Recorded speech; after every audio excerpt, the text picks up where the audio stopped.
Okay, so now you know the timings, and let's fill it up with some ups and downs, which makes it a strumming pattern. In most of my tutorials I'm explaining the strumming pattern like this, right here, this thing, where you can see the countings 1 and 2 and 3 and 4, and below that you can see down arrow or an up arrow representing which strum you should do. So here is one very simple example. Let's grab the C chord and do it with me. Let's grab the C chord on the 3rd fret of the A string like this, and let's do the simplest of all strumming patterns, just 4 downs right below the numbers like this, and it sounds like this: 1 and 2 and 3 and 4 and 1 and 2 and 3 and also you can count with me: 1 and 2 and 3 and 4 and 1 and 2 and 3 and 4 and... Okay, if you need to practice this a little bit,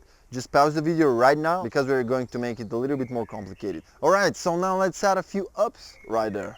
This thing sounds like this: 1 and 2 and 3 and 4 and 1 and 2 and 3 and 4 and 1 and 2 and 3 and 4 and the third strumming pattern I want to show you is one that is really popular one, and you can do on most of the songs pretty much. This is very universal strumming pattern. It's down down up up down up. It looks like this, and it sounds like 1 and 2 and 3 and 4 and 1 and 2 and 3 and 4 and notice that my hand is not stopping. It just kind of counts 1 and 2 and 3 and 4 and like that, but I'm sounding the strings depending where we are in the timing.